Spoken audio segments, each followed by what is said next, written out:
All right, hello my ceramics friends. In this video we are going to be talking about how we can use color and texture and form to communicate a thought or idea. Your project I will explain more in class. You are going to be building a box that communicates in some way or another how you feel about something. So here we have an example of a more or less a box. It's more of a pot, but I wanted to show it to you because it's a good example of putting a lid on a pot and then also using color to emphasize an idea. This artwork does not have a lot trying to be communicated, but the colors that they use kind of give you a sense of peace, and also lead you to believe that maybe there is something going on, maybe some movement or thought happening with the use of all those white lines. Here we have a box that uses a bit of their color, I guess you would say, scratching into the glaze to communicate something. And also with their form, they've torn off part of their box, which leads me to believe that what they're trying to communicate maybe isn't positive. It's roughly torn off. It maybe leaves you thinking that something is wrong.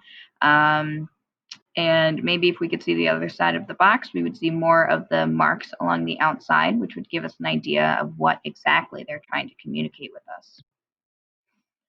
Here we have a lovely little box container. They are using soft, gentle, peaceful colors to represent the beach. They've used some texture, and they've used kind of a rounded shape to their box, or a hexagonal shape, which makes it look more like a scenic place. So as you turn the box, it's almost as if you're walking down the beach. Here are just a couple examples of different shapes of boxes, how you can put handles on. The picture is not high quality, I apologize. But then also using texture along the outside of your box.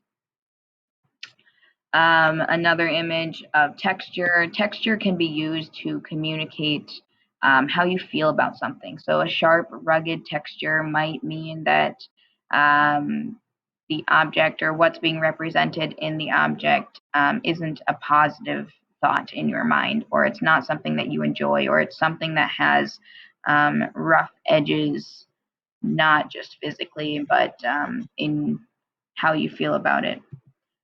Another example of some texture that you could use, quite a few more different textures to look at. And then here we have some texture and we have some color. What you're going to be doing is you are going to be creating a box that communicates an idea or how you feel about something.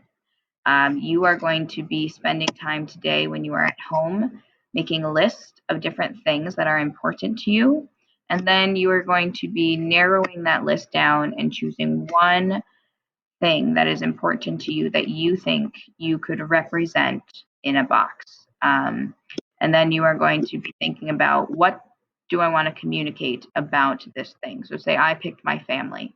That's the thing I'm going to represent in my box. How do I feel about my family? Or what do I want to communicate about my family? Do I want to communicate my family is fun? Or I love my family? Or my family has some issues? I would then go and think about, okay, what textures are going to help me communicate my family is fun? What colors are going to help me communicate my family is fun? And then as we get into creating our box, you will be sharing your ideas with me, and we will be doing some more brainstorming on how we can best communicate whatever it is that you choose to communicate through color and texture. Here is a great example of all the different colors that can be used. If you looked at each one of these pots, you probably get a little bit of a different vibe or understanding from each pot based on the color that is used. I'm going to make another short video that explains your project more in depth. Maybe you've already watched it, but thank you for watching this one, and have a nice day.